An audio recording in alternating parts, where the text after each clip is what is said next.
we could all rise for the pledge, please. Mr. Skelly, can you read us the pledge? I pledge Allegiance to the flag of the United States of America and to the republic for which it stands, one nation, under God, indivisible, with liberty and justice for all. You all stand for a moment of silence for our men and women in the armed forces, our first responders, and those that tragically lost their life, the accident on Route 7, and those that are currently hospitalized.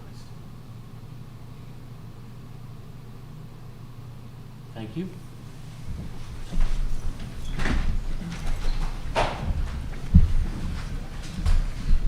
And this is just for kind of housekeeping. This is a public meeting. So the reason why we're having this meeting is we want to hear from you, the public. We want to hear your concerns. We want to hear your issues. Before we start that, for those that maybe haven't come to these meetings before, we do have some of our officials here tonight. So Sal, I'd like to start from you if you could just give your name and what part of the town government you're on. Sal Milford. I am the town council. Thank you. And also sit on the ZBA. Okay. Paul Murphy, Town Council, and Chairman of the Planning Commission. Lieutenant Earl Wheeler, New Milford Police Department. I am the Patrol Division Commander. I'm Chief Ceruto, Chief of the New Milford Police Department. I'm State Representative Patrick Callahan from the 108th District, one of the 3 representatives that represents town of New Milford. Katie Francis, Town Council member. Doug Skelly, Town Council member. Hillary Brown, Town Council member. Chris Cosgrove, Town Council member. Thank you. And we may have a few more representatives come tonight. We may not. We're going to see. But anyway, continuing with our housekeeping rules tonight, again, this is a very civil dialogue that is very important to all of us. So we are going to keep a decorum here. It's going to be very professional. We are going to hear from you, the public. Take back that information. We are also going to give you information tonight, as that we did meet with the Connecticut Department of Transportation Commissioner today, as well as his staff. And those that met with them today was Chief Ceruto, Representative Callahan, also State Senator Harding, Representative Buckby, and myself. So we had some very good dialogue, some very positiveness that came out of it, and we can talk a little bit more about that. Starting off, though, we would like to hear from you, the public. That's why we're doing it. And those that are watching tonight or the recording, if you have some comments as well, please send those comments to mayor@newmilford.org, and we will make sure that the town council get those. I do have a couple that I will read to the council, those that are here and those that are watching. Okay. So who do we have, Sal? We have the first person, Mr. Dennis Blandino. Well, it's not about speed, but my Excuse me, concern. could I just ask you what your last name is?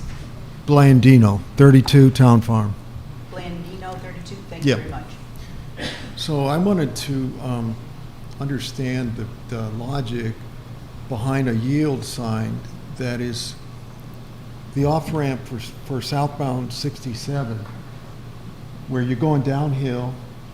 It's in front of number 8, Town Farm. And we have the yield going downhill, coming off, 67. The on-ramp, right, coming south, has the right-of-way. And I thought it should be flipped, especially coming downhill. It's slick. It can be slick.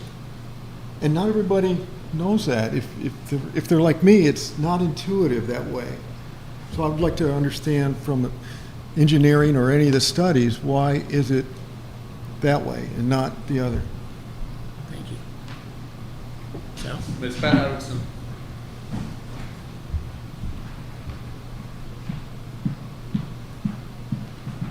Pat Erickson, 65 Buckingham Road. I'd first like to start by thanking the mayor, the chief, and our delegates that went to Hartford for us today. I think that's going to make a huge difference on what kind of a response we get from Hartford. I grew up in this town, and when I grew up in this town, it was safe to walk down the middle of Route 7. it's no longer safe to drive down Route 7. And are you trying to say I'm short? I'm very concerned about reading that some of you are planning on walking Route 7 to prove your point. That makes me rather nervous. I don't want to see any of you get killed. And frankly, I don't think it's safe to walk on. So I'm here to ask you to rethink that, or at least have a cruiser in front of you and a cruiser behind you, because I don't want to see you all become roadkill. I think that the biggest problem we've had was with all the industry that's come on the road. We went from 2 lanes to 4 lanes. And I really think that's our biggest problem that we have. I would also like to see in front of Italia Mia that be a no left turn. There's been so many accidents in front of that building that I've lost track at this point over the years. I thank all the responders that went to the accident and all the citizens that jumped in to help. I understand that because of some citizens that jumped in, some people they may live. And it's the ones that are in the hospital now don't sound very, very good. So I'm just hoping that what you did today is going to make a huge difference. I think it will. I think you getting that meeting was a fantastic thing. I mean, that hasn't happened in this town. Like I said, I grew up here, and I can't ever remember a delegation from New Milford going to Hartford, because I don't think Hartford even knew New Milford existed until you probably went there today. So thank you all. Thank you, Chief, for the added patrols that you're doing on the highway. And I did mention to you, but I hope either the mayor or you will call up to Torrington, to the courthouse, and speak to the state's attorneys and say, please don't nollie these tickets. As I told you before, when I worked for the court system, every Monday morning we had a nollie docket, and there were at least 100 tickets on it that got nollied. It's not going to prove anything if that happens, so I hope somebody will call up there and say, think about this, we've had too many deaths on this highway. Thank you for your time. Miss Laura. Miss Laura?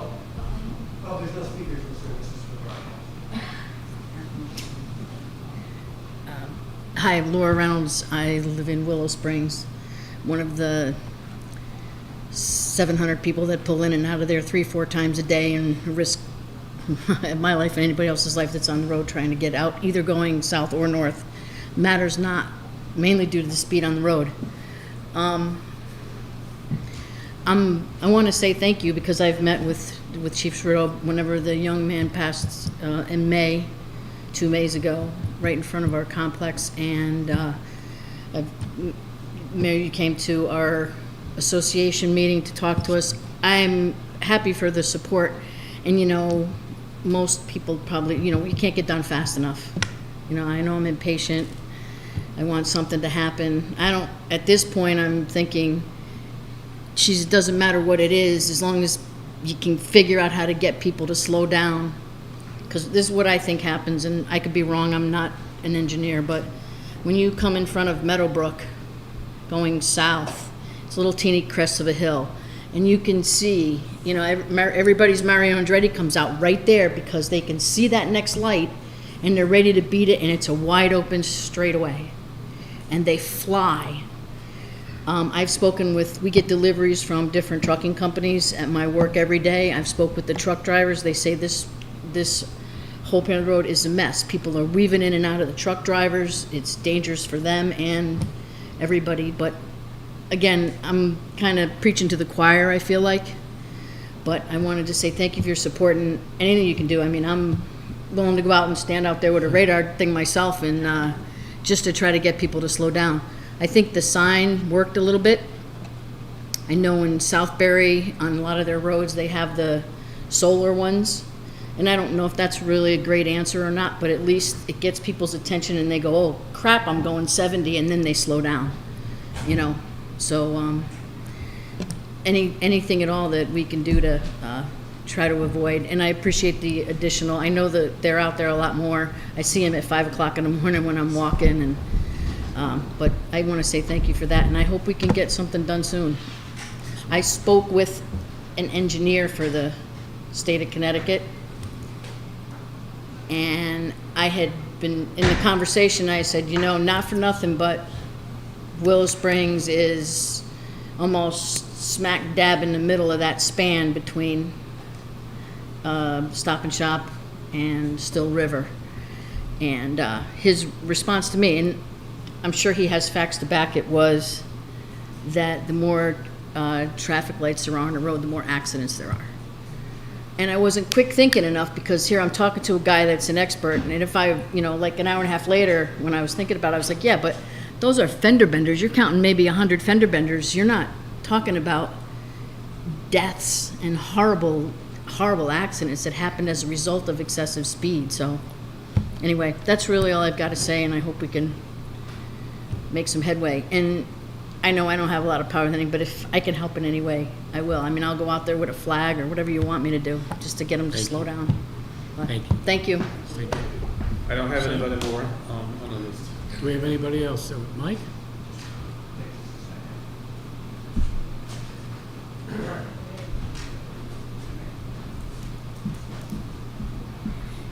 Okay. Mike Sinello, 111 Willow Springs. I should have probably signed up first, just to go over some procedural stuff with what you guys see here in terms of camera and microphone equipment. So there are no PAs in this room. There are no speakers in this room. This is all for live broadcast. Thank you to the 50 or so people that are watching on Facebook and YouTube.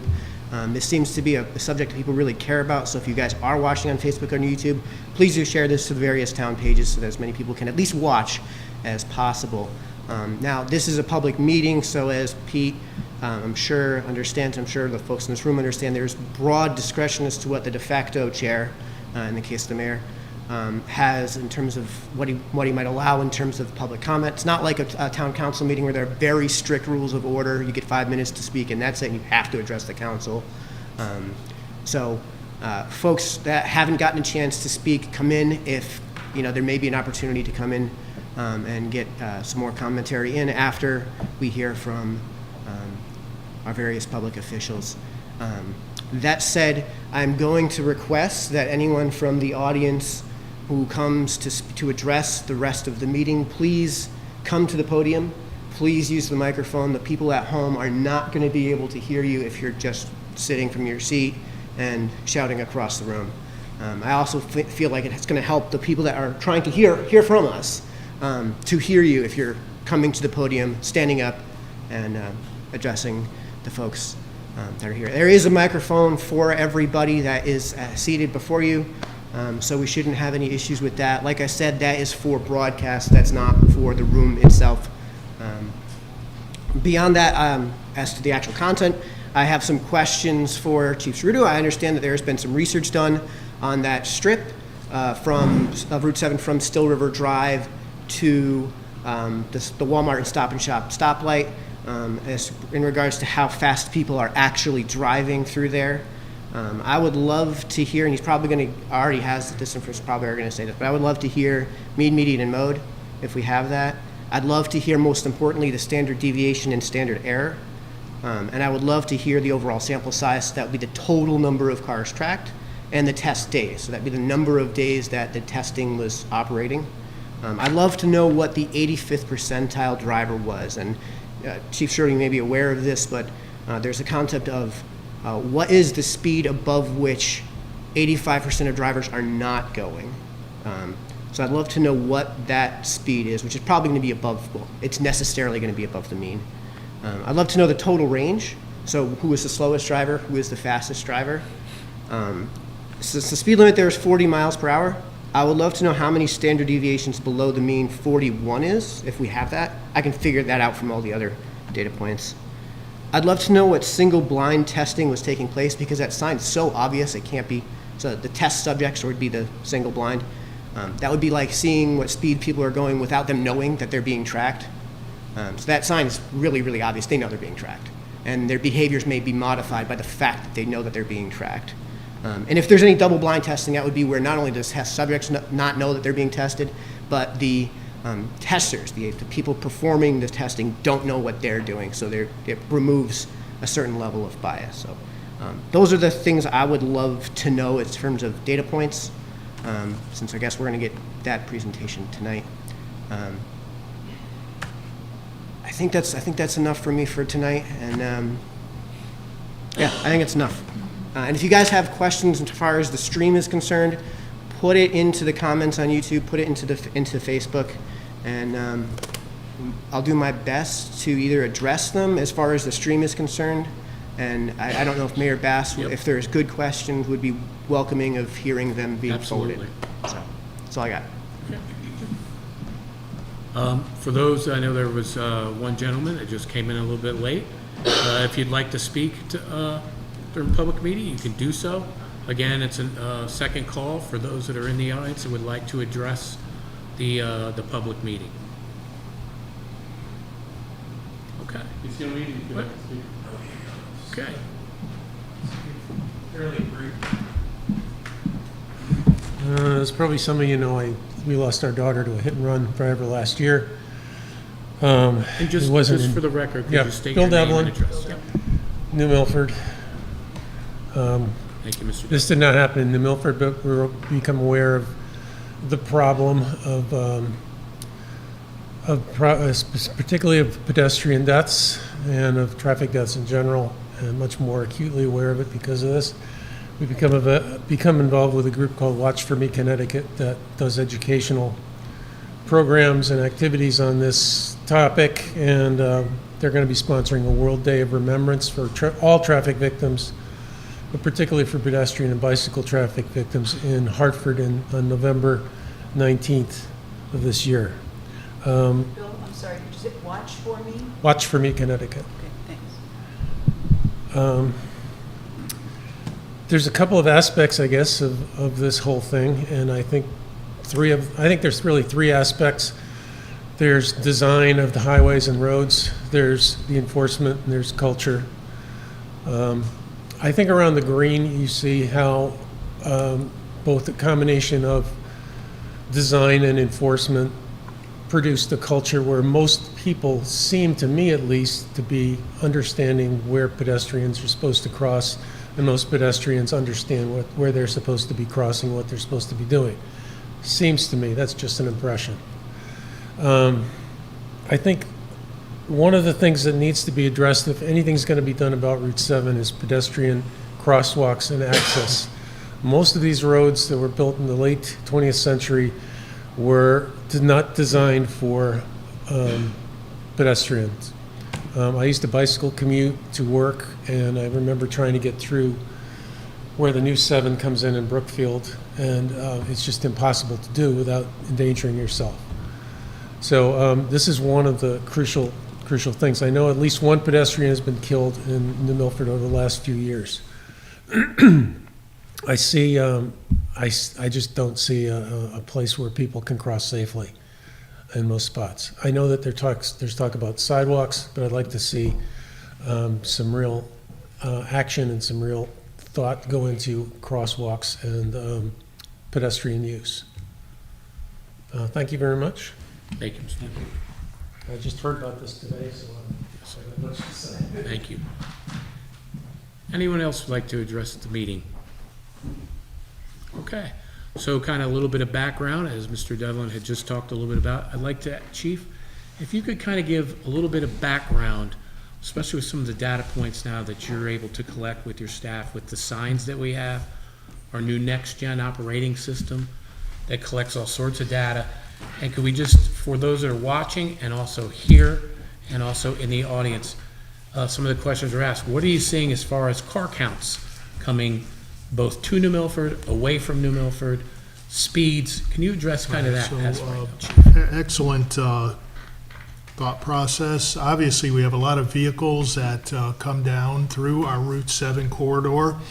On a daily basis, we have about 20,000 vehicles traveling north and south on Route 7, over 100,000 vehicles a week traveling across that corridor, and that obviously is going to cause certain issues to occur. We do have data on the number of accidents on Danbury Road. We have approximately 180 to date. That equals about 0.64 accidents a day. 100,000 a week, 20,000 cars a day, and we have 0.64. It's not a good number. It's a high number of accidents over a year. But it's something we need to work on, particularly these accidents with injuries.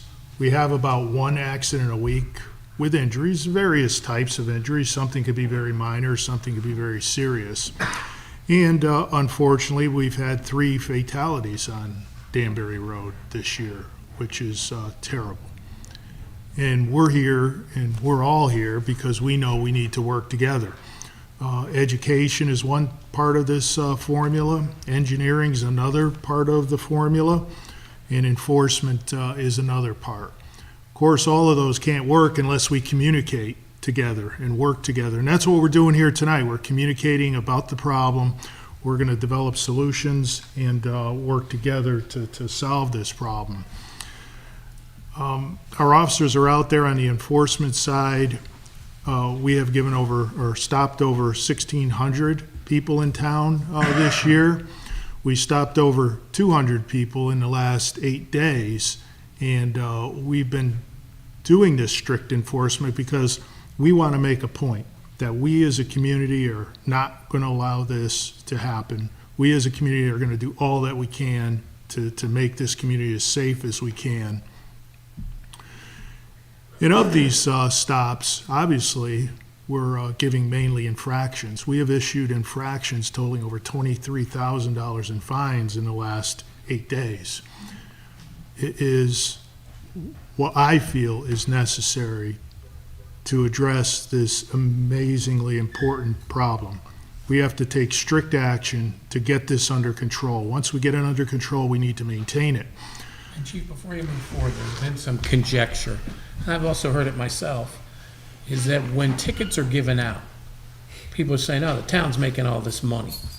So for those that are watching and those that are in the audience today, where does the revenue go for those New Milford police officers that are giving tickets for traffic enforcement? It's an excellent question, and it is a cost to the community. Obviously, the budgets here are going to feel that effort. And the money that comes in through the infractions goes to the state. So we're out there doing it because we have to do it. We're not getting anything in return, nor do we expect that, but the town budgets do reflect the additional staffing that we have out there. I've assigned an officer to traffic enforcement solely at this point on Route 7. Each day I have officers out there in additional support just on Route 7, and that doesn't mean that the rest of the town doesn't get attention too, because we're still pulling people over in other areas of the town. But our main priority right now is Danbury Road. And our officers are doing an excellent job, not only in that effort, but at the scene. And I want to thank you for recognizing our staff, our first responders who were there. And we feel it. We see it and we feel it. And it really motivates us to do more to stop it. The accidents have various causes. One of the main causes that we have found is distracted driving and following too close. Speeding's in that top tier also. You mentioned pedestrians. Pedestrians are something that we haven't disregarded either. There's just a multifaceted approach here. So we're watching for speeding, we're watching for distracted driving, we're watching for drunk and drug driving. We're going to be watching for school bus violations, seatbelt violations. It's going to be really a multifaceted approach. Our goal is to bring accidents down and bring down the number of accidents with injuries. But again, it's a threefold process. It's education, enforcement, and engineering. We had a very fruitful meeting today with the commissioner of the DOT, and I can tell you that he knows that New Milford exists, and he knows that we feel very strongly about needing their assistance. They gave us some help today. I'll let the mayor tell you about that, but they know we exist, they know we're not going away, and they know that they need to be here to help us, and they've given us that. Thank you, Chief. I'd like to thank Senator Harding. Excuse me, I'd like to thank Senator Harding. for attending as well. As we're kind of going through the background so that the public that is here tonight and those that are watching on TV can kind of see, the chief talked a little bit about some of the data points. I'd like to move just briefly to the meeting and how that happened. So I'd like to thank our delegation, Senator Harding, Representative Callahan, Representative Buckby, who couldn't be here tonight due to a family emergency, and Representative Harrison. I'd like to start with Senator Harding, then to you, Representative Callahan, concerning the meeting and then what your take was it from today. So thank you, Mayor Bass, and I want to thank the council and the residents for being here tonight and for vocalizing your understandable concern and our understandable concern with the safety on Route 7 throughout the corridor. I mean, primarily, as we know, we're talking about generally from Veterans Bridge down to Super 7, primarily probably to the high school, but you can probably go further south to Faith Church. We've seen a lot of accidents, unfortunately, down that way as well. But we had what I feel is a very fruitful meeting with DOT, and it's really the first productive meeting I think that I've ever had with DOT on this particular issue. It is disheartening that it took such a tragedy like this to finally get DOT to work with us essentially on the residents and our town government's understandable concerns. But nevertheless, they did meet with us today, and I'll let Mayor Bass go over the specific details as to what they've committed to us. But one of the things I think that was extremely concerning to, I know, myself and the entire delegation and Mayor Bass as well and the chief was even as something like traffic lights. And the traffic lights on Route 7 being repaired. I think it was 2 or 3 weeks ago, prior to this tragic accident, we had a few lights go out, one of which I think was out by Walmart, and there was a couple bad accidents. Fortunately, no deaths or serious injuries that I'm aware of, but nevertheless could have been much worse. My understanding is DPW and the town of New Milford, Mike, can you hear me or no? My wife is going to want these mics at home.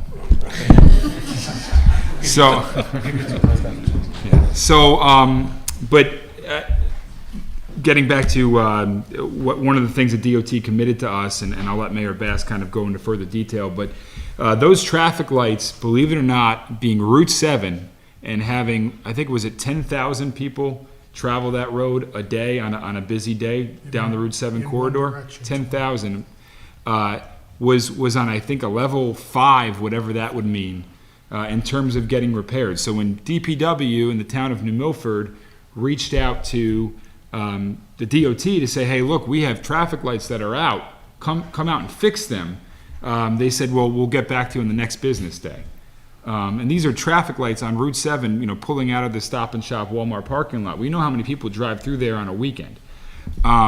And so my understanding is from the commitment that we received from DOT today was that they would move us up to level 2, which is the highest level of priority. The only thing that's a level 1 is railroad crossings. So we've been all along the Route 7 corridor in terms of traffic lights have been moved up and prioritized, which is, I think, a significant step in the right direction for DOT finally. And I'll let Mayor Bass speak to some of the other commitments. One of the other commitments we received was conducting a road safety audit. And I think that is, from our understanding, is going to begin the process to making the necessary improvements to make long-term fixes to make this corridor safer for all of us here in town. So again, it is absolutely tragic and terrible that it took to this point to get the commitments we need to get from DOT to make this roadway safer, not only for drivers, but as we heard earlier from public comment, pedestrians as well. We've had, unfortunately, pedestrian fatalities on the Route 7 corridor as well, as recent as, I believe, a year ago, unfortunately. I'm hopeful that this meeting today has brought about some positive change. and will lead to necessary improvements and safety measures on this roadway from the state of Connecticut. I think it's thanks to all of you here in town, the town government, voicing their understandable concerns and getting this moved in the right direction for the safety of all of us. So thank you for having me here tonight, and thank you, Mayor. Thank you, Senator. Representative Callahan. Thanks. As Senator Harding and the mayor and the chief said, it was a great meeting. And Pat, I have to correct you. It wasn't our first time up there. About a year ago, we went up to address this very issue, the delegation, and so I have heard that some people wait for tragedy to do this. No, we've been after them. I wouldn't have wanted to be on the other side of the table with the commissioner or staff from the mayor today and the chief, because they went in prepared, they went in with points, and they did a really good job to get action on this. And I will say the commissioner and her staff were very receptive.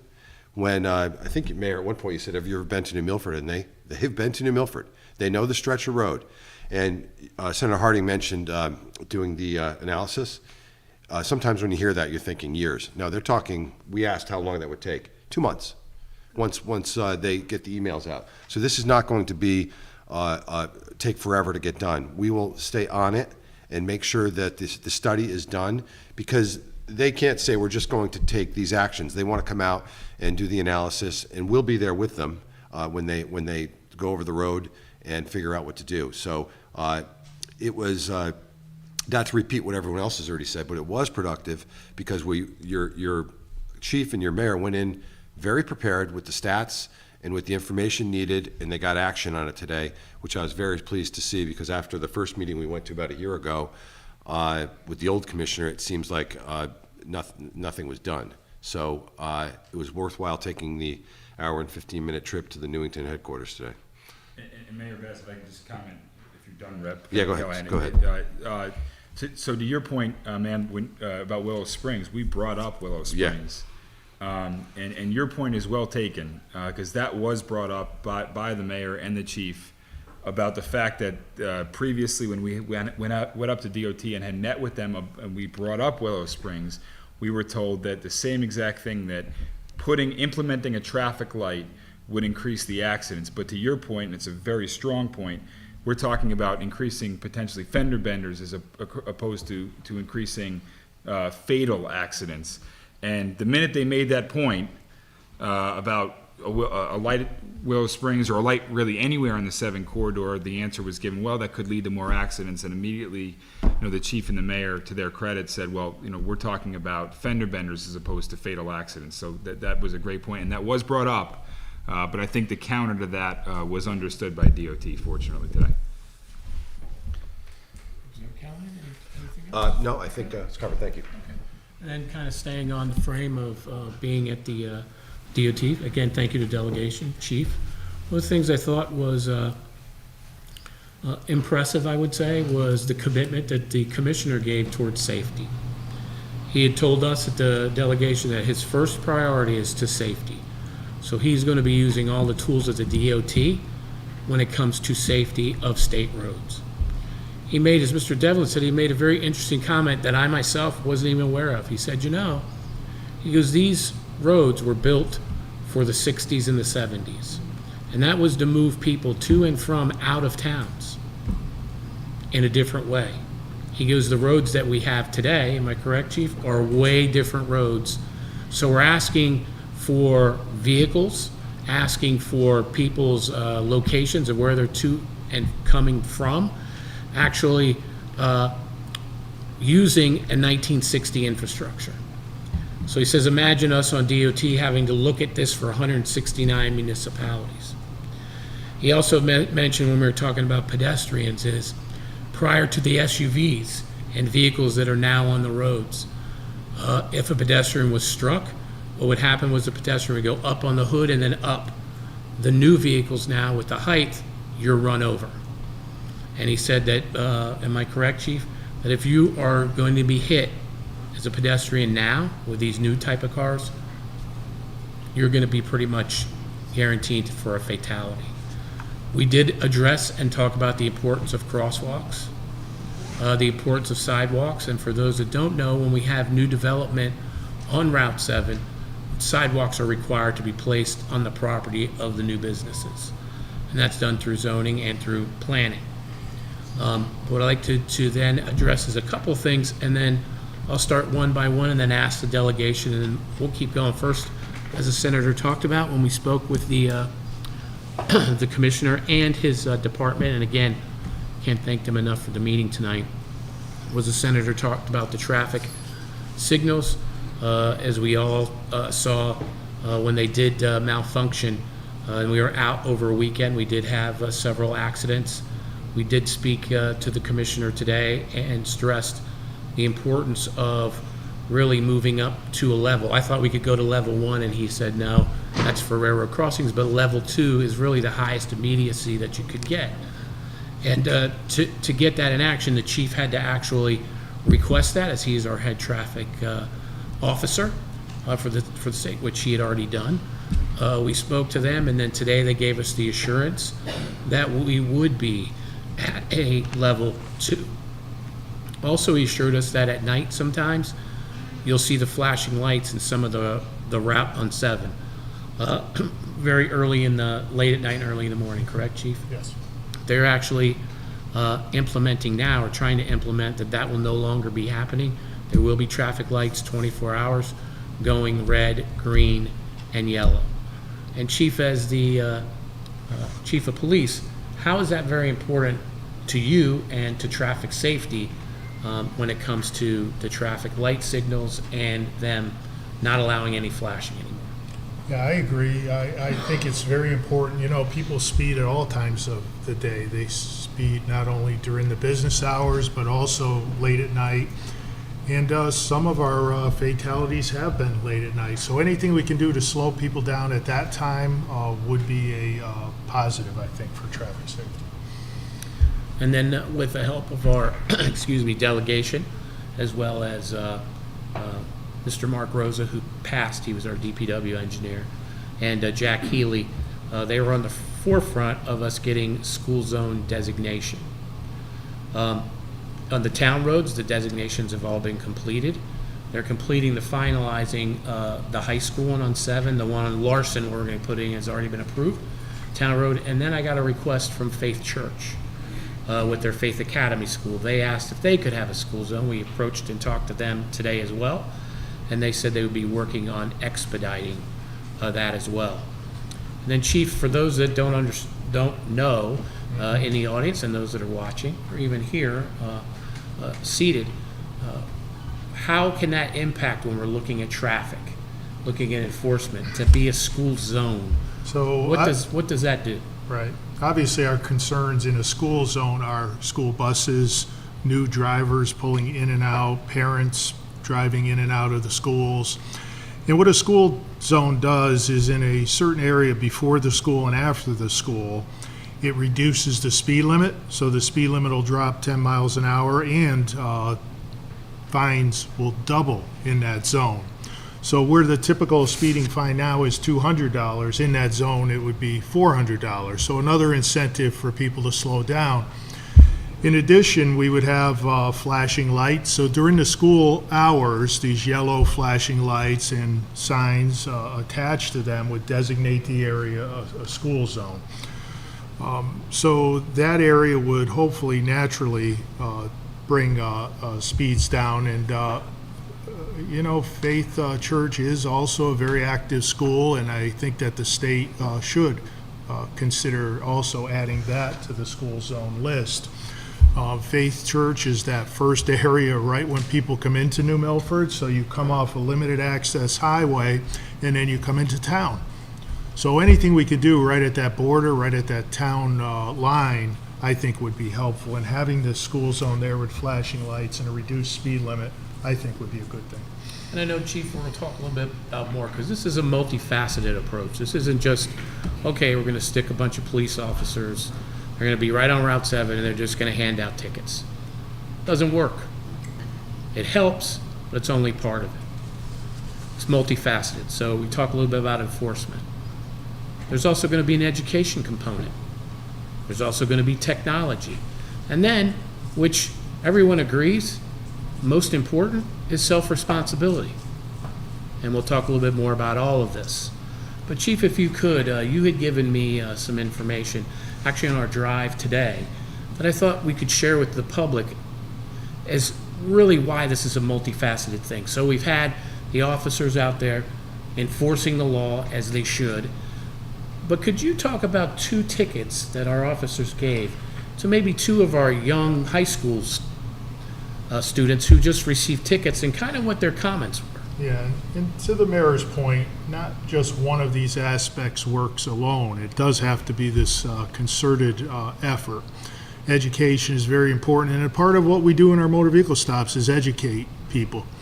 One of our officers pulled over a 17-year-old the other day on Route 7, right near where the tragedy occurred. And they weren't going 5 miles an hour over, they were going quite a bit over.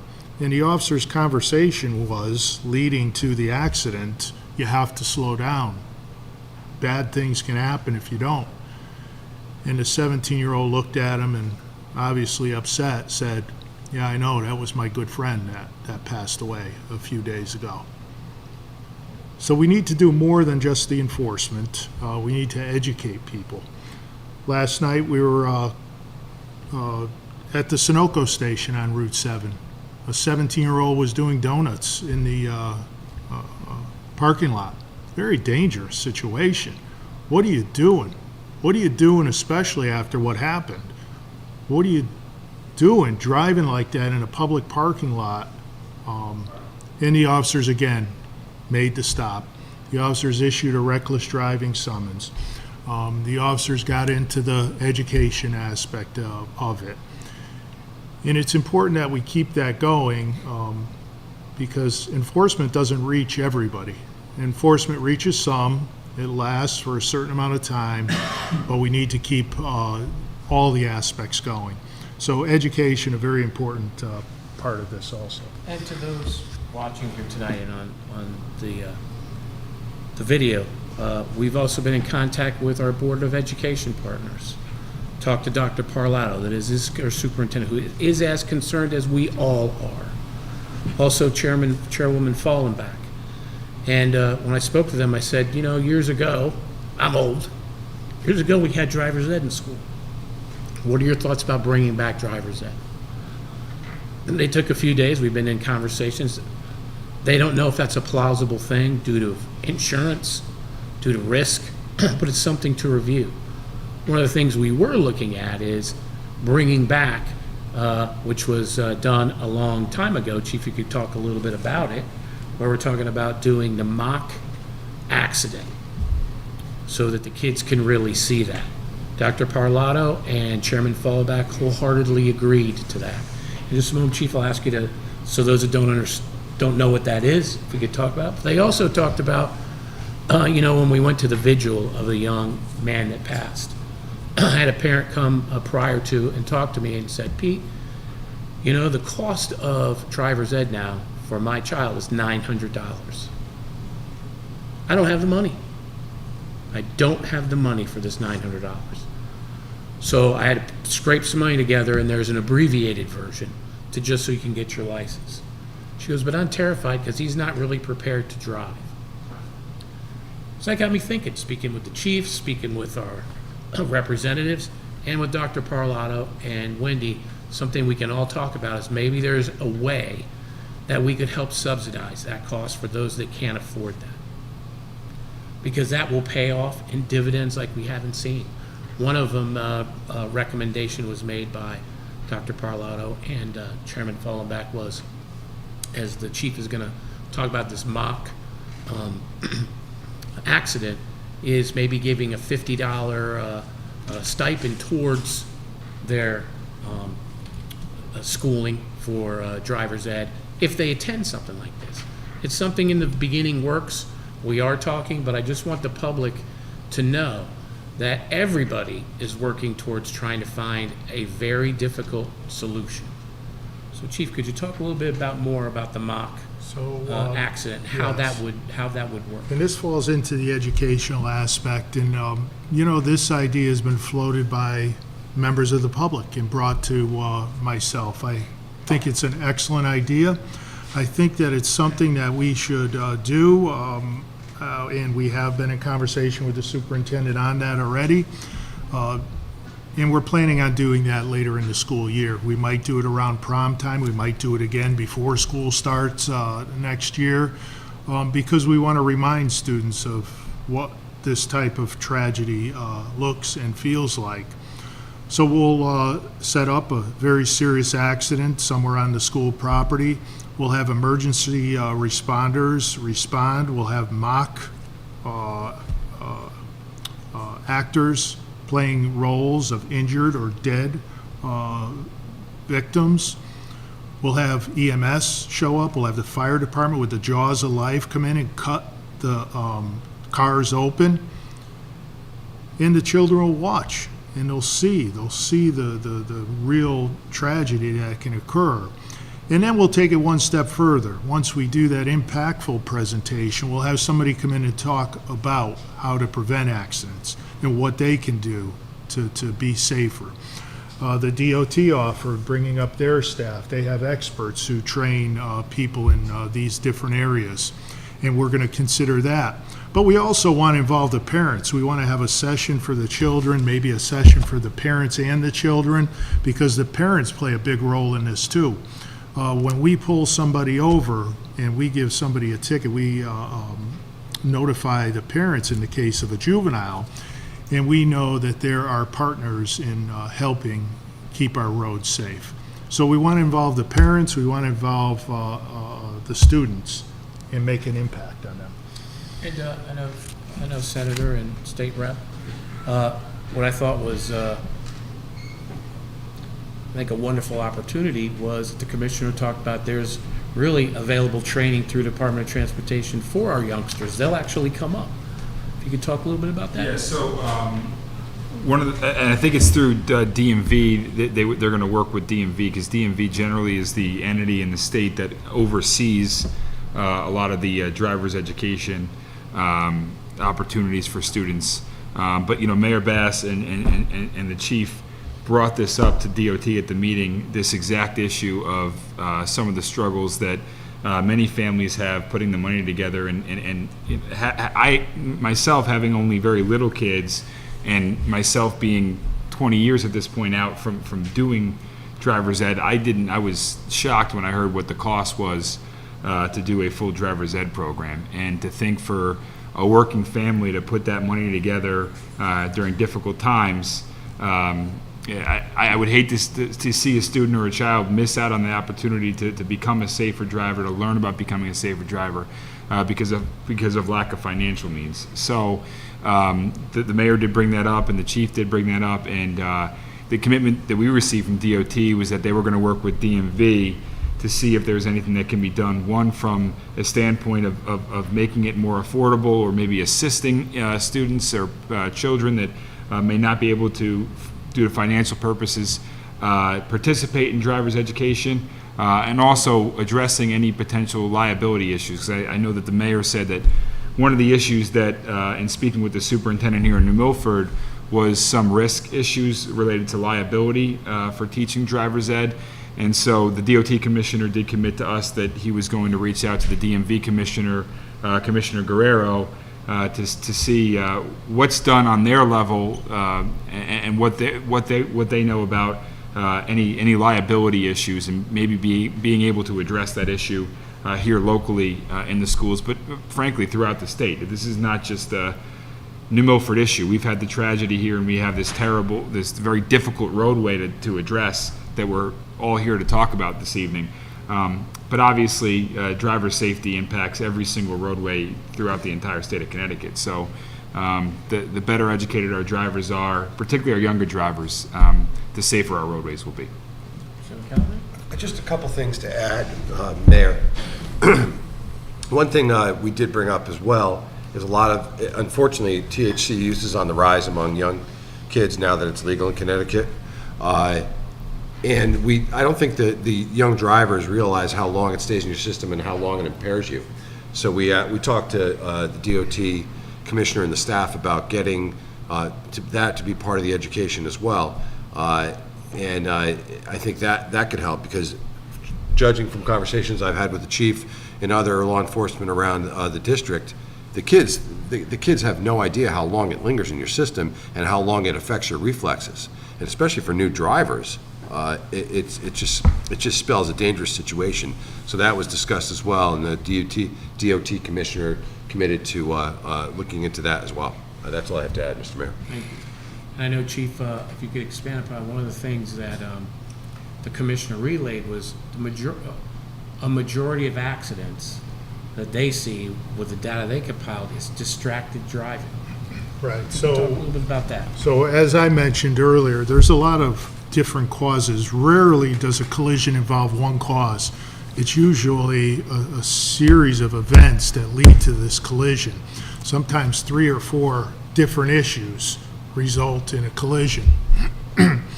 Distracted driving, we're finding, is one of our most concerning causes. It's one of our most prevalent causes of accidents in our town. And we know that because a lot of these accidents are rear-end type accidents, accidents where people are probably looking down and texting or on the phone or distracted otherwise.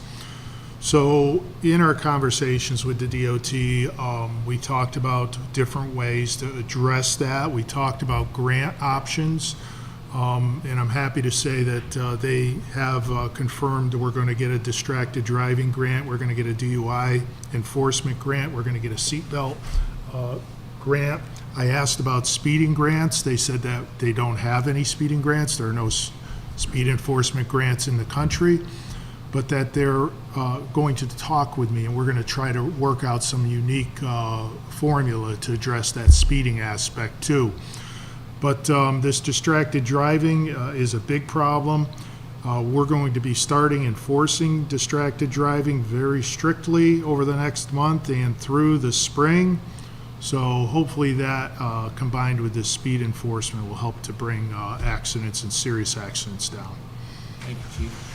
And as we were at DOT, another thing that we did talk about, and this is a long-term strategy, is the Route 7 corridor study. And that's a full corridor, the entire length of Route 7. And that's something that they are working on. It's a long-term strategy. So we all asked them as a delegation, okay, that sounds great, but we have an immediate urgency now. We talked about the fatalities that were here. We talked about the accidents. We talked about the youngsters that are driving that road because the high school is on Route 7. So the commissioner talked about, as the senator and the representative talked about, a road safety audit. It's called an RSA. And that's something they said they can do within 2 months. And part of that is getting data. I've asked our Public Works Director to provide some of the data. I've also asked the chief because they asked for some traffic data. They're also going to come here, and this is what I believe we were talking about a little bit. They want to walk the road. And that, if we have to have 2 squad cars in front back, that's how it will be. But they want to look at it, assess it. Who will be there will be our state delegation, the chief, and who he deems with his command staff that will be there. I will be there as well. I'm also going to ask our first responders, our fire chiefs, or their designation, and our ambulance, because they're the ones, and CERT team, because they're the ones that respond to these accidents. They want to hear from us to get real world thoughts on this. So the longer term study would be something that we're going to talk about, really creating an infrastructure. If you're looking to move the road, if you're looking to do some long strategic enhancements, this road safety audit is something that's going to be more immediate that we can see right away. I'll start with you, Senator. Your thoughts on the RSA? That's one of the, to Mayor Bass's point, initially, when we began the conversation about beginning the process to make the improvements necessary to make the roads safer, we were basically told to, well, have you speak with Westcog and do a Route 7 corridor study from essentially from Norwalk all the way north to Salisbury, and all of us immediately pushed back and said, well, we're not talking about something that 10 years down the road we're going to see the results of. This is something that's so urgent. What can DOT do? At the end of the day, this is your road. So something needs to be done about your road. You know, unfortunately, people are dying, and significant serious accidents are happening, unfortunately, on a routine basis. And that's when their response back was, well, we could do a road safety audit or an RSA, which would present, you know, much more immediate results in terms of what they would recommend. And I think what's the most fortunate aspect of that RSA is that when they complete their study, they are going to make the recommendations as to what needs to be done to make the road safer. And, you know, one of the things that I specifically did ask was, does that include traffic lights? Because I know that is a big issue that we hear from, particularly in Willow Springs, understandably so. And they did say yes, that it would be an overarching look at all the measures that can be taken or should be taken to make the road safer. So I was happy to hear that, and I think it's really important that it gets looked at, because far too often I think traffic lights are just simply dismissed, other measures are simply dismissed, and hopefully with this audit, all different options can be considered. And the other positive aspect of it that we got clarification from DOT was that the town would be able to set the guidelines as to what roadway we would look at. One thing that we didn't want was for the state to come in and say, oh no, this is only going to look at from the high school to Faith Church.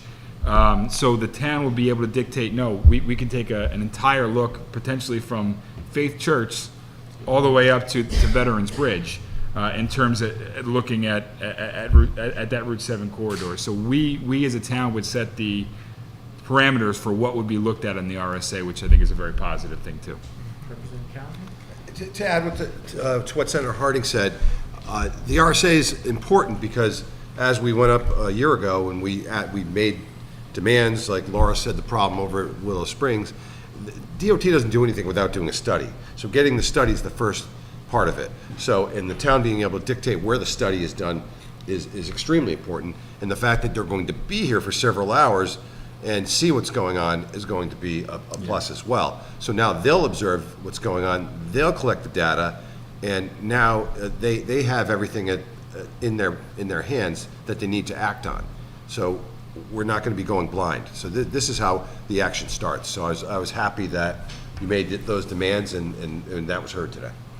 And I think also for the audiences, this is a new commissioner. Last year when we met was the old commissioner. This is the new commissioner, and he expressed to us that his focus as far as the Department of DOT is a safety one. So that was refreshing that, you know, they were very much wanting to partner with the town in really looking at these very hard issues for all of us. And Chief, your thoughts on the RSA? What I was thinking when I was heading out to Hartford is we're doing what we have to do, and we're going to see who we have to see. But in the back of my mind, I was thinking we should be doing this here. We should be on Route 7. We should be standing there where the problem is. I know when I get a report of a problem and I hear of a problem and I want to understand a problem, I go to where the problem is. So I think that was my focus, and the delegation's focus is let's get them here, let's get on the road, and let's let them see exactly what's going on. Yes, sir. And so we've talked a little bit about DOT, partnering with them, looking at some of the enforcement issues, looking at some of the educational issues, looked at some of the headwinds that are facing. One of the things that I think that we also need to talk about, which is as much a component as all of these as well, and that's self-responsibility. When you get behind the car, you turn the ignition, you put your foot on the gas, and you drive. It's your responsibility to drive safely, not only for yourself, but the others that are on the road course. And no matter how many police officers you have, no matter how many traffic calming initiatives you can put in, if you don't have the buy-in from the driver, there still is, and that's the reason why I asked the chief to bring that up, you're still going to have someone that is going to go at a high rate of speed, and no matter what we try and do, you're going to have that accident. And the reason why I bring that up is it's up to each and every one of us. It's up to tell our kids. It's up to us ourselves. It's up to us to tell our neighbors. It's up to us to keep the awareness going. That is super important. It's as important as all the other legs of what we're trying to do. So that's something I've had people say, Pete, what could we do? One of the things we definitely all can do is ourselves look at how we could maybe change the way we drive. If someone else is driving erratically, to the lieutenant, what could they do? If I'm driving down Route 7 and I see somebody flying 1,000,000 miles an hour, look like they're going to just wipe somebody out. What could I do? Well, the best thing to do is obviously contact the police department. And how would they do that? And telephone calls to the police department. 911 works as well. You can dial our direct number, 355-3133, and you'll get to the dispatch center, the same place that the 911 calls come into, just a different way of contacting us. You can send us a message on Facebook. Take pictures if that's available to you. We monitor our Facebook accounts. I know the chief is very involved in that. He likes to hear what the public has to say, and he's very in tune to what is going on throughout town. Obviously, traffic safety is very important to us right now. Our men and women are out there and they're focused on it. Everyone here sees it. We're out there all day, every day, and we are not going to slow down until the problem slows down. And the mayor makes a good point, and the human factor is probably the biggest component of it, and that's the one thing that we all can change. The educational aspect of it, the signage that we have out there, just this meeting in itself, bringing awareness to it. It's not going to change it unless we want to change it, and everybody has to play their part in it. Thank you, Lieutenant. Before I asked members, Mike, do we have any comments or questions from the feed itself? Okay. Do we have anybody on? Yes, ma'am. Thank you. Good evening. Good evening. Mayor, Commissioner, Senators, Council members. Thank you for your excellent work. It sounds like you're really focused on the problems on Route 7. In particular, I wanted to understand a little bit more now that I'm a resident of Willow Springs. Now that New Milford has moved from a level 5 to a level 2, I wanted to know how is New Milford still represented within the state of Connecticut at that level 2? And I understand railroad is number 1. That was one question, and then of course sharing the DOT report once it's available is another thing of interest, Commissioner. So those were my questions. Okay. Could I ask your name? Yes, I'm sorry, Vonick. V like Victory, O-N-I-C-K. Ann. Thank you. Thank you. So to answer your questions quick, the last one first being the road safety audit.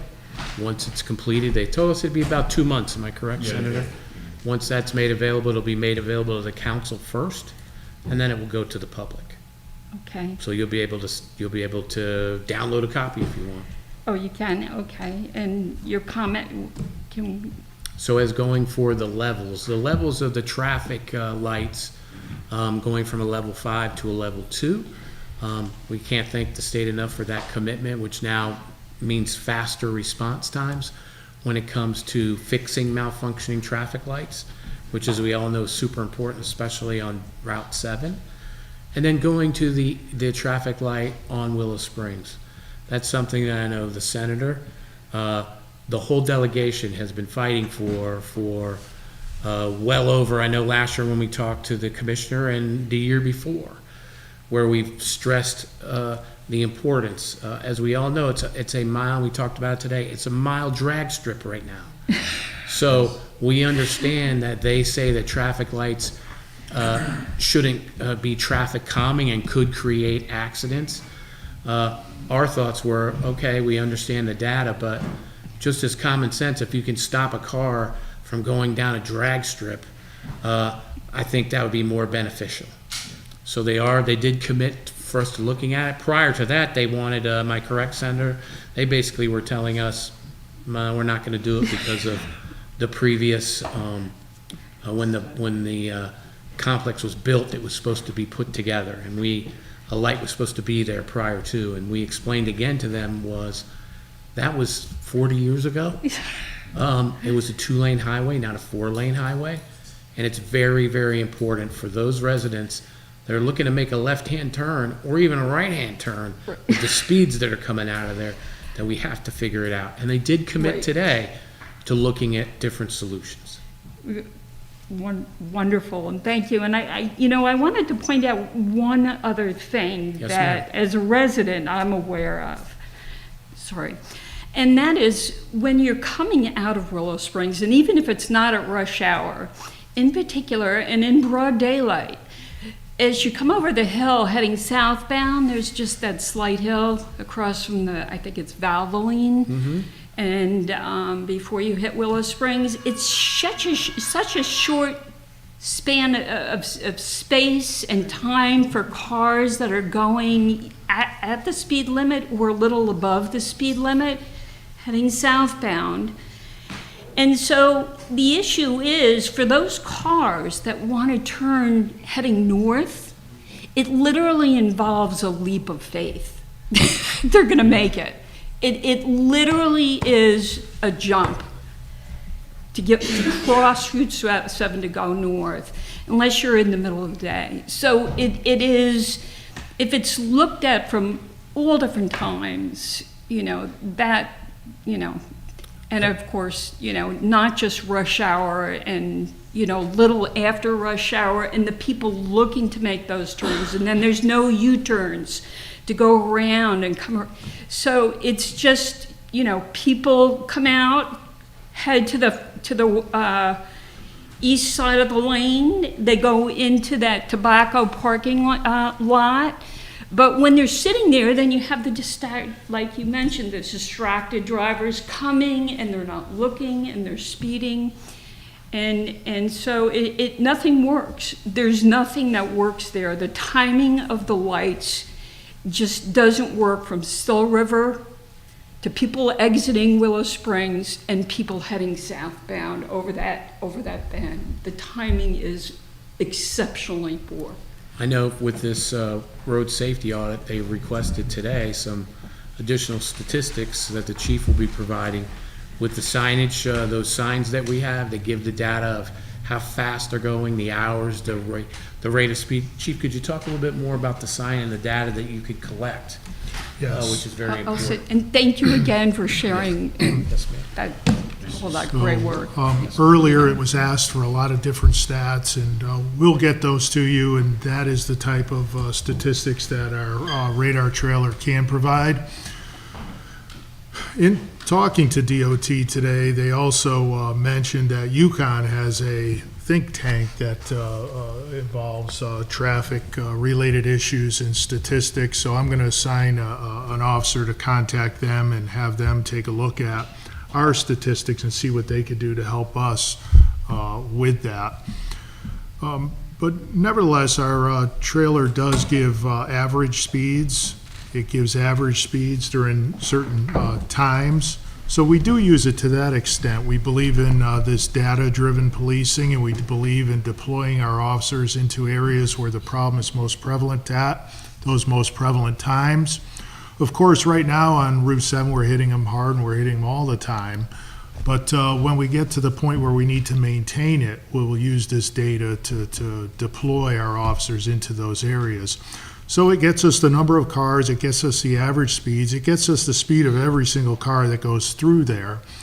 It's very helpful to us to be able to determine when we could do our best enforcement. Thank you, Chief. Do you have anyone else from the audience? Yes, sir.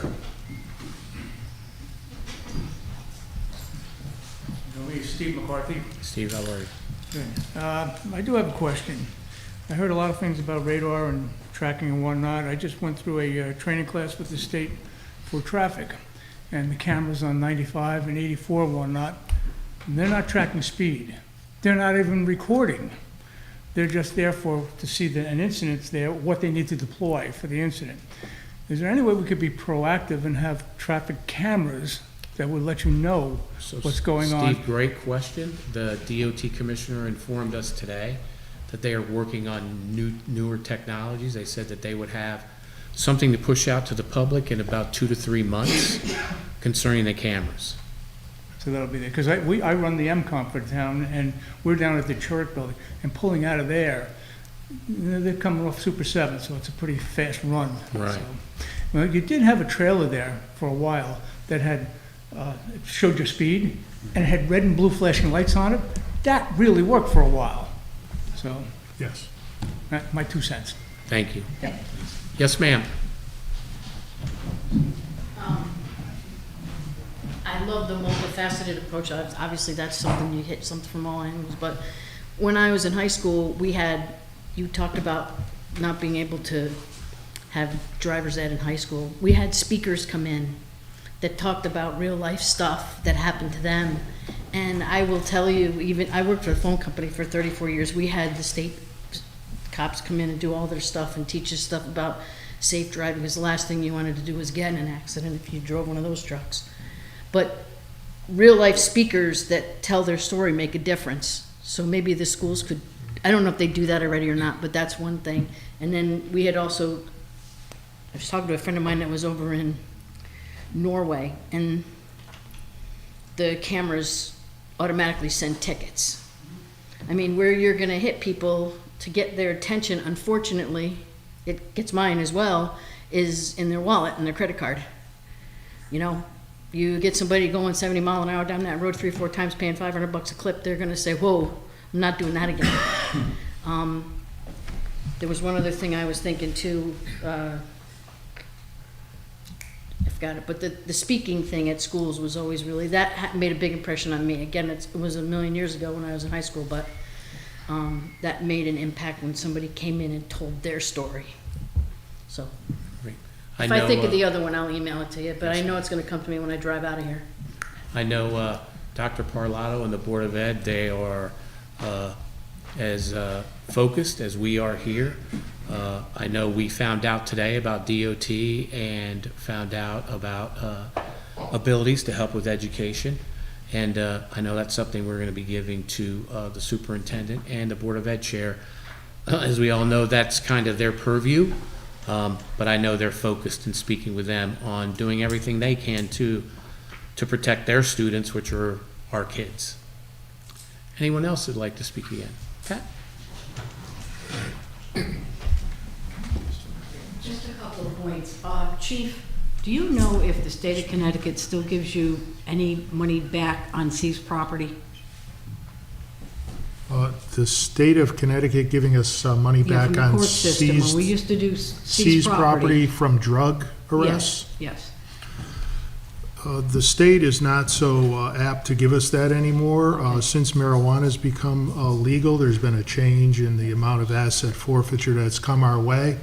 So I would say, to answer your question, on a very limited basis, will the state ever give us money back from an asset forfeiture case, unless it was a lengthy investigation and we were talking about big The reason I'm asking dollars. is because I thought maybe our state reps could put a bill through asking if, it's gonna cost us a lot more money, obviously, to do all this enforcement. And you just said you had $23,000 worth of tickets in 8 days. Yes. If we could put in a bill asking for the police departments to get some of that kickback on these tickets, it would help to increase our police department. I believe we're a department of 38 men or men and women. We're 48 officers, and there are a lot of restrictions on what we do and how we do it, so we do the best we can to work within the constraints that are put on us. So anything like that would help us, obviously. Yeah, I do believe we need to expand our police department. We're 67 square miles. I believe we have 5 or 6 officers on a day, and everybody wants them to be someplace, and it's kind of hard for them to be someplace.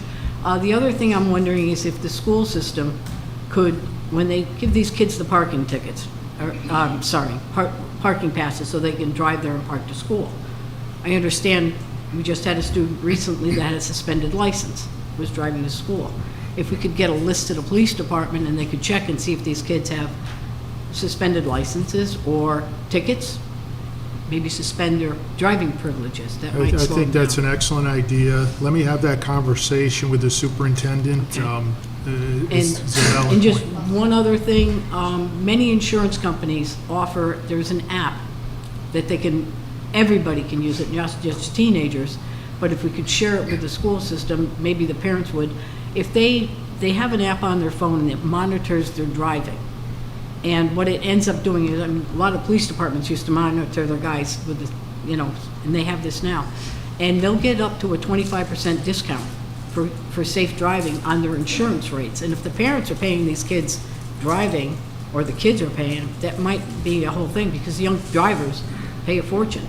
So I thought that might be something else to offer to them. And I just want to thank you as a lifetime citizen. This is the most informative meeting I've ever been to. In all the years I've been in this town, you've all done a tremendous job for us, and thank you very, very much. I really appreciate it. Thank you, Pat. And do we have anybody else? Yes, sir. Yes, ma'am. Sorry. Hi, I'm Gail Kaufman. I'm a New Milford resident, and I was here when Route 7 was just one lane each way, and I don't know whether the intent to expand it was to make it a highway, but it feels like a highway now, and I'm just wondering, I heard a lot of different things which I agree with, electronic feedback signals and streetlight timing and cameras and police presence. I'm wondering if there's also any talk about speed bumps, so that it's not feeling like a highway so much. Sure. I can address that. Speed bumps on what they call collector roads. Those are roads that have a lot of traffic. Or at least in the school zones, if nothing else. They will, on Route 7, they will not put speed bumps on there. And their belief is that if you have a car going at excessive rate and it hits the speed bump, they will fly into the opposing lane. They'll fly into the shoulder of the road. They fear it would be more dangerous than without that. Okay. Yes, ma'am. Anybody else that would like to address? Yes, sir. I got to thinking about Town Farm Road, where I live, for 10 years, and I've seen a huge increase in traffic. And I think a lot of it, and I'm including myself, use it to cut the corner to Danbury instead of going through downtown. In fact, it's gotten so congested that when I got to go to Danbury to work, I just go through town.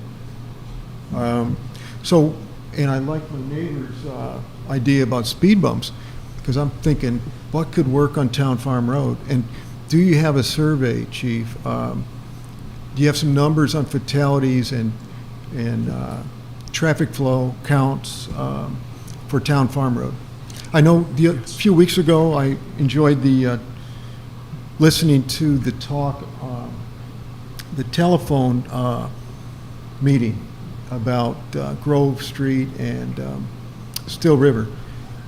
And maybe some of this was covered on Town Farm, because I jumped in late, but Town Farm is my concern. Has speed bumps been considered? Could that work? Is it a problem, the flow and everything? And any fatalities? I know of one accident, I think it was last year, somebody hit a transformer box on the ground 2 doors down, and it took the power out for a little bit. Sir, thank you for that question. We're going to get back to you on that. We have had the radar trailer there, so we will have some data for you. I know I've also had officers there enforcing traffic laws. So we'll get back to you, and we'll get back to anybody who asks questions this evening. We'll just review this video, and we're Chief, taking good to notes. expand on that as well, Town Farm, Sullivan Farm, all those roads are town roads. So our Public Works Director, Jack Healy, and the engineer, or engineers, they will be the ones that will assess. I will bring that back to them as far as that request. I do know on some other roads that requests for speed bumps, and that's why I answered it the way I did, that were requested. That has to be brought to the traffic authority, then to the state, and the state has been denying those, and the reason being is they feel that there'll be additional safety measures, but I will absolutely bring that to Mr. Healy. the concerns that you have for that road. Do we have any other comments? Mike?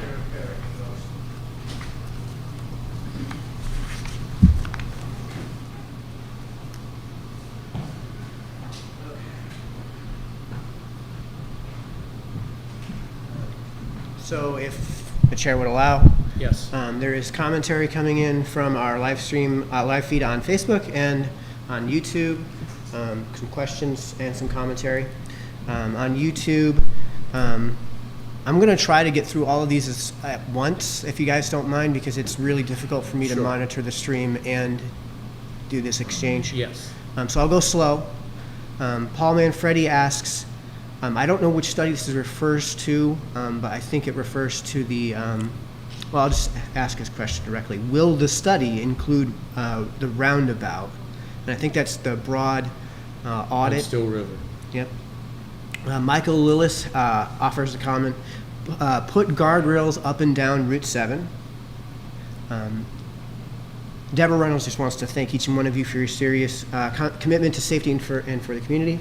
On Facebook, Gina Aiello, I'm sorry if I'm mispronouncing. The left-hand arrow turning onto Still River is too short. It only allows about 2 cars. People constantly fly through red, so they don't have to wait for so long for the next light. And this is a question from Barb C. Comstock. The level 2 for the lights, is it for all the lights in town? And she asks that because I know the one by Northville and Scotticoke has been out a few times. Just give me a second. Okay. So, answer questions first. The last one, Mike, we're talking about level 2. That is not for all of the lights. That's for just Route 7. The light that she talked about, the intersection up on Hip Road, where Northville and Scotticoke are, they've been trying to fix that. That had been a damaged intersection light, and they continue to have issues there. That's repair issues, and the state has told us they'll continue to work on those. As far as Still River, that's not in this, the road safety audit. This is just for Route 7. The roundabout is not part of that. I can say that we do have the engineers that are looking at, if we're talking about Grove Street, Fordyce, and Hine Hill, and they're looking at, because those, as we know, are pain points of traffic issues, working on how we can make those intersections better. As soon as we get those results back and reviewed by Public Works, we'll bring them to the town council, and then we'll release those studies to you, the public. Mike, was there any other questions? Just those two? Oh, the guardrails. Guardrails, we will, that and the left-hand arrow, we will submit that to the DOT for information when it comes to those items as well. What I'd like to do next is go around the table. Start with Councilman Cosgrove. Thank you for being here tonight. Do you have any questions or comments, sir? No questions. I'm just kind of absorbing a lot of what I heard tonight. And I think the 3-level approach of engineering, education, enforcement is a great approach. And you know, we have data. We're doing enforcement now. 1 accident with injury per week. To me, that's a metric that we really need to keep an eye on as we move forward here. You know, thank you to the delegation and Pat and Steve coming here tonight and the chief. But you know, great job. But we have a long way to go, so we can't let off here. Thank you. Thank you, Councilwoman Ram. Yeah, similarly, thank you to the delegation for going and fighting the fight and for coming to report on it. I really liked hearing that safety was the priority. So I think to me that translates, it's more important than flow through. It's more important than anything other than, I mean, it is the priority. So I really liked hearing that. You know, I've just been doing some research on my own, so it's interesting to hear some of this stuff, but these roads there's a nickname for them. They're stroads, they're dangerous by design. And so to the point of speed bumps, I think it is worth really thinking about, you know, what can be, you know, in the same footprint I think this is across America, these roads have been built and have proven to be deadly. Deadly to pedestrians, deadly to passengers, and it's only getting worse because speeds are going up, cars are getting bigger. So I think to push for a redesign is kind of where safety comes first in my mind.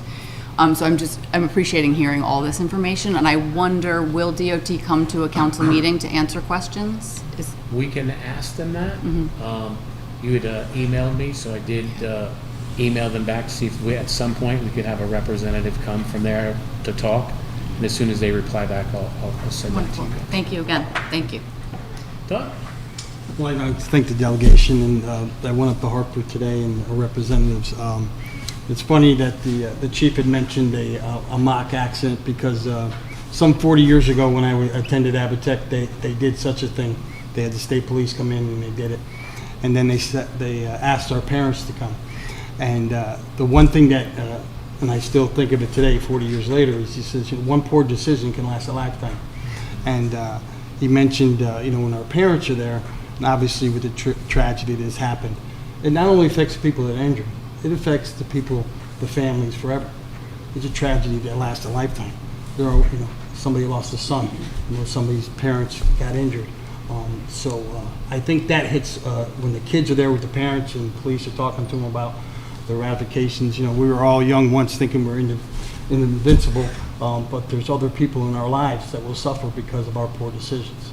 So, I think that's a great thing to see them. I would love to come and watch that. And, obviously talking to someone and then showing them are two different things. And when they see that, it hits with them. And still today, 40 years later, I still think about it. The one question I did have, Chief, is you were talking about the warning lights and the speed limit slowing down.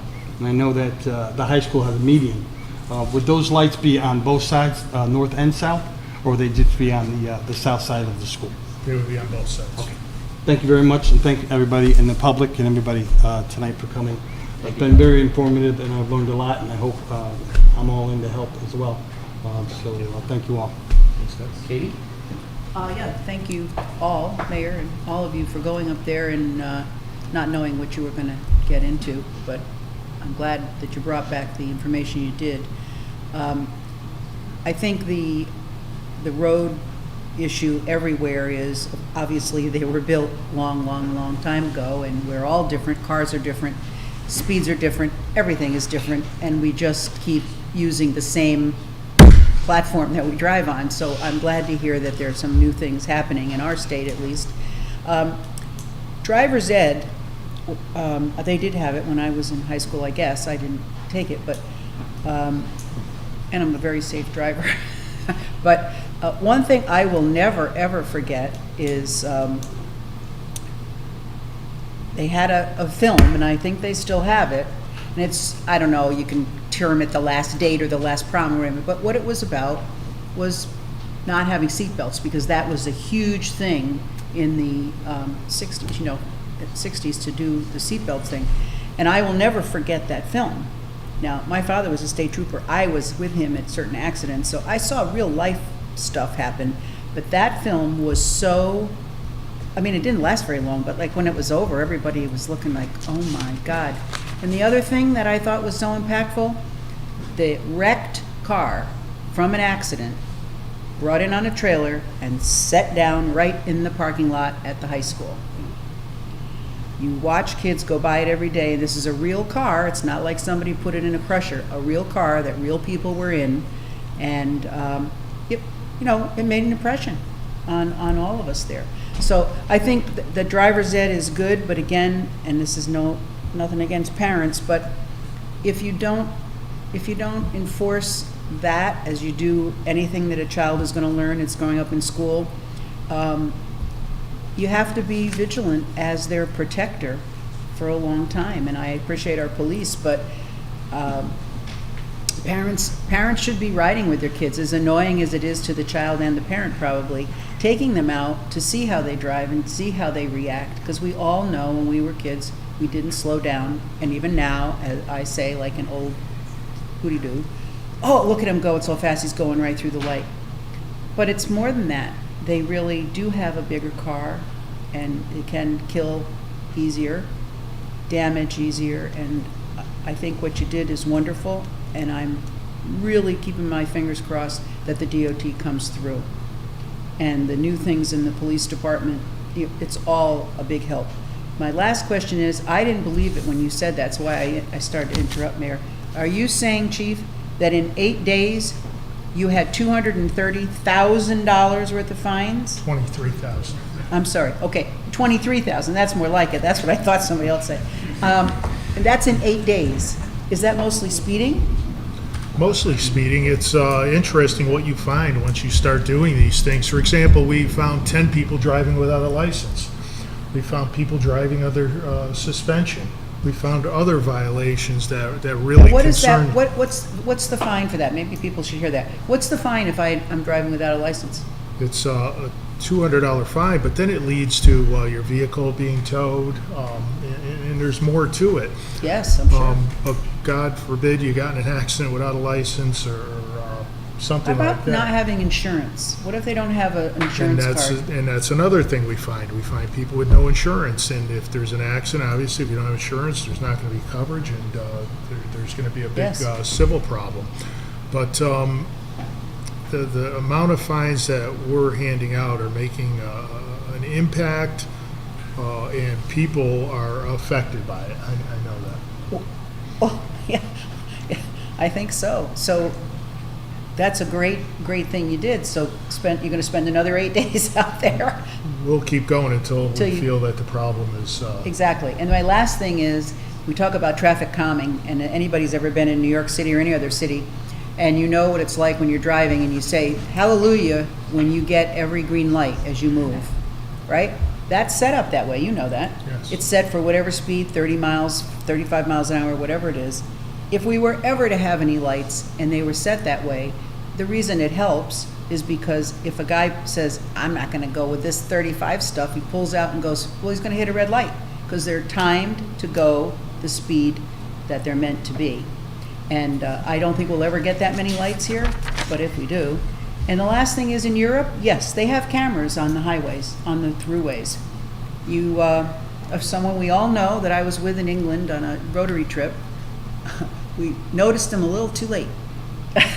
But they have signs that tell you, you're being ticketed if you're going over, that's what those cameras are for, and sure enough, it came in the mail.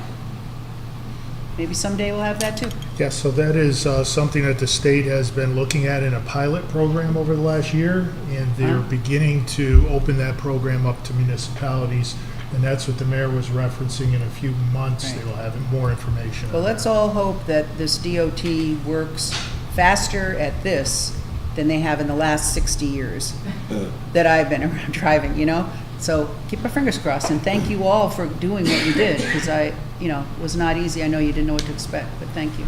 Representative Callahan? I think you've heard enough from me. Thank you. Okay. Really? Chief Ceruto? The last thing I want to mention is you haven't heard me use the word accident tonight. I've used the word crash or collision, and that's what these are. There's a human factor behind all that occurs. And there are decisions that are made, some very reckless, some very dangerous, some obviously illegal.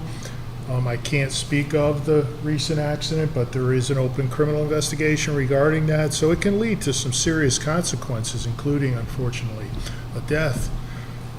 We're a community that's going to deal with adversity as we move forward over the next years. Now we're dealing with this tragedy. We're going to continue to deal with different types of tragedy. If we handle those problems that come up as we're handling this as a group and as a community, utilizing different various resources, and the state DOT, I should mention, was excellent today.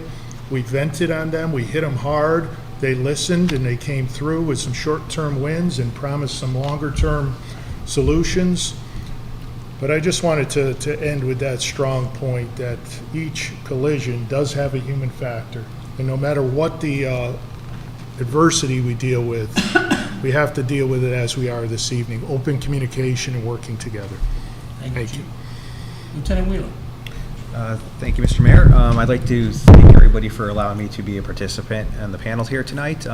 Just to touch base on the question that the mayor asked about if you see something, what do I do about it? At any point in time that the public feels that they see something, I would say, encourage you to reach out to the police department. We do handle a lot of motor vehicle type complaints, speeding complaints, not just on Route 7, but everywhere throughout town. I've been here 30 years, and this is a problem that will always be a problem, you know. And we could try our best to deal with the issues as they come up, but they're not going to go away. And I just want everybody to know that we are here, and it's just not the focus on Route 7 or on Danbury Road. If you live on a small road, a cul-de-sac, make a call to the police department. It doesn't have to be when you see something, it could be after the fact. If you weren't able to get a description, or you didn't have time, you didn't have a phone with you, you can call us with the plate or any information that you have. Our officers will follow up on it. You know, we take every complaint and concern seriously. Obviously, what we do and when we do it is based on the resources that we have available and what else is going on. But we don't want the people to think if you live on Route 7, that's the only thing that we're focusing on tonight. We're focusing on everywhere in town. So if you have a concern or a problem, please reach out to us, and we're here for you. Thank you, Lieutenant. Councilman Murphy. I'm on social media quite often, and some of the citizens here in town brought up a couple things. State police presence. Did we get any word from DOT that they would be helping us with state police? The state police jurisdiction is generally on limited access highways, and of course there's a limited access highway leading into our community. So anything that the state police can do prior to people coming into New Milford on that limited access highway will help us once they get here. So we're going to stress that, and Do we still have some type of a point system in the state of Connecticut? yes, there is a point system, and the point system is gradated on the type of offense. So the worse the offense, the higher the number of points. For example, if it's a motor vehicle crash with a violation that leads to a death, you would get more points than if it didn't. So with 10 points, you would get a short-term suspension of your license. Second time, it'd be a longer term and some driver education. So there is that system. So as you hit people in the pocket for money is the best deterrent, I think. Not only with the points, but their insurance rates go up. The mother and father of a young kid is now being screamed at. License plates being covered up with black plastic. Are we going after that seriously with the officers stopping these kids? As a matter of fact, some of the things that officers have done in the last few weeks is, failure to properly display their license plates. And that's important, just attention to these types of minor issues. If you take care of these smaller issues, the bigger issues also are taken care of. So we're looking for all of those types of violations. Of course, mostly we're looking at moving violations. And there's a lot of talk about turning left across the double yellow line. Legal or illegal? Yeah, it's legal. It is legal? Yeah. Okay, that's what I want to know. And could you provide the highest speed that you've caught a person driving on Route 7? Sure, we could research that, but I am certainly aware of speeds that are in excess of 80 and 90. Okay, all right. That's all I have. Thank you very much for coming. Thank you, Councilman. Senator? Thank you, Mayor. I just want to summarize by saying thank you to all of you for coming. The government operates based upon its residents, and all the residents in town have vocalized their understandable concern with this issue, and I think that has made our government do what is right here and address that issue with DOT. And this is only one step. We're happy with the results that came out of today's meeting, and as the chief mentioned, some short-term solutions and then some long-term commitments, which are positive. But obviously, none of this means anything unless we actually see those commitments. And so, you have my word along with the delegation, and I'm sure everyone sitting at this table here, that we're going to ensure, most importantly, that the commitments that were made today are actually followed through on. Because it's literally a life and death situation, literally. And it's very rarely that we come across this in government, but in this case it is. And all of us travel that roadway every single day. All of us have family members that travel that roadway every single day. New Milford High School is right on that roadway. My wife teaches at Sarah Noble. She takes a left-hand turn off of Route 7 every single morning, Monday through Friday. So this is something that means something to all of us in promoting safety for ourselves and for our family here in town, and we're committed to making sure that happens going forward. Thank you, Senator. Thanks. Councilman Sack. Thank you very much for coming, by the way, and thanks for all the efforts that you guys took today. And I believe in one night it's hard to describe what we can do, how we can do it. Maybe some more frequent meetings. Hopefully we're going to have a more public participation done today, so we can hear more from the people. Would be nice. Just a few things from me. Again, it's hard to talk about everything. For me, just about everything starts with education. So what we're seeing today is basically the fruits of what happened 10, 15 years ago in a school system. Because if the kids, let's say at age 8, 9, 7, 10, whatever that would be, if they can get away with ignorance and disrespect, and I can do whatever I want to, chances are they will be speeding because they can.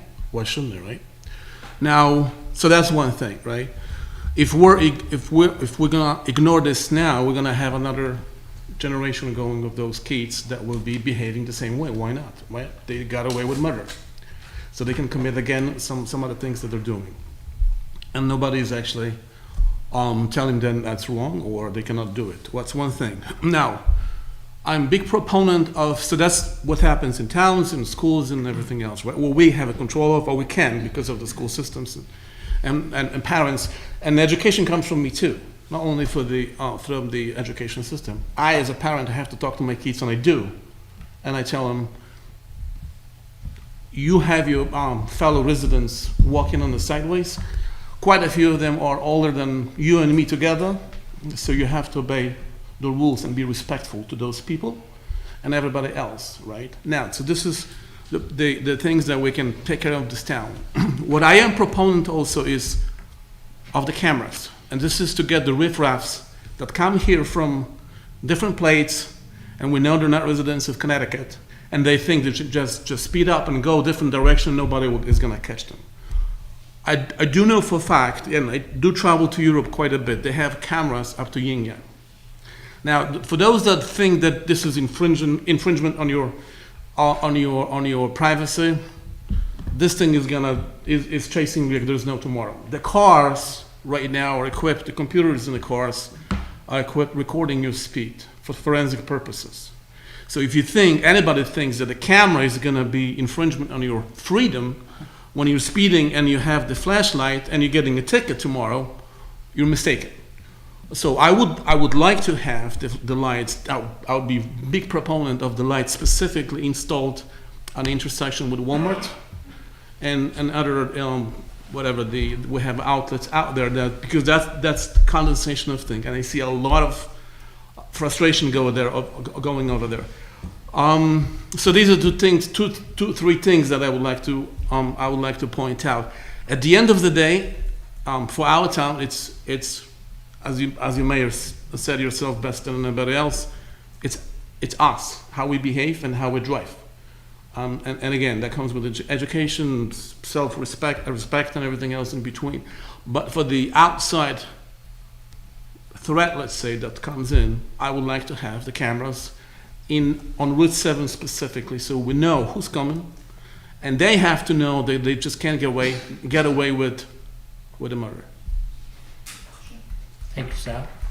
Lastly, we did have a couple people that did email, and just real quick, I'd like to read that. One is Andrea Diener, and she had mentioned that she couldn't attend tonight because she's teaching in class, but she wanted us to let us know that it is death-defying to pull away of my driveway and out every driveway on Wellsville Avenue, let alone try to get my mail across from my driveway.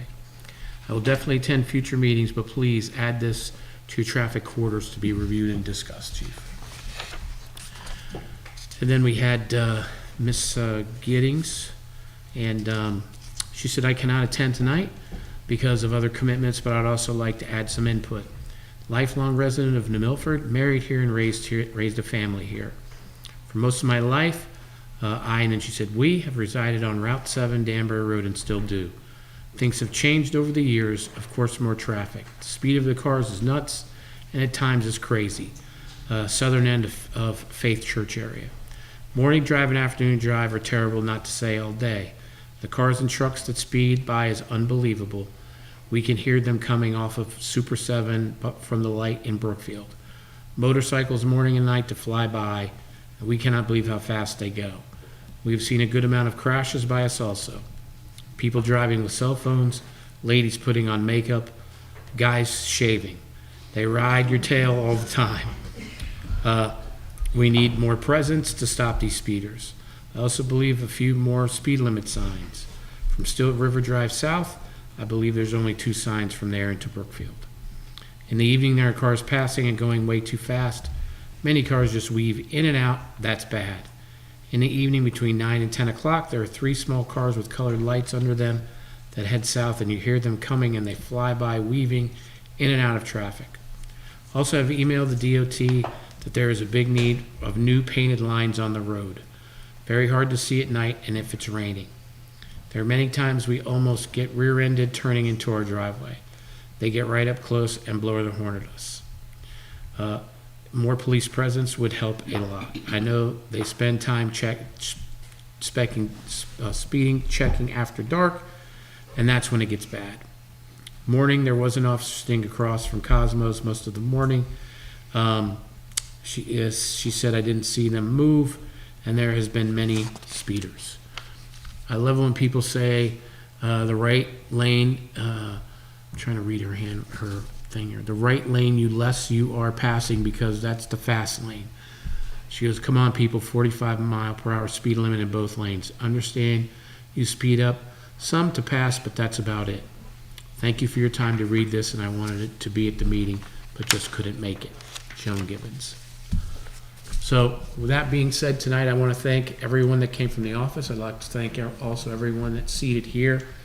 And as we all can see, and those that are watching tonight, this has to take all of us. It's a community working in a multifaceted form, working with the Connecticut State Department of Transportation and with us, education, all doing this together. You're definitely going to see some positive results, I firmly believe. That's why this community is so special. So thank you everybody for coming tonight, and we'll again continue to address that and update you in the community as well as our council. Thank you for coming tonight. Thank you.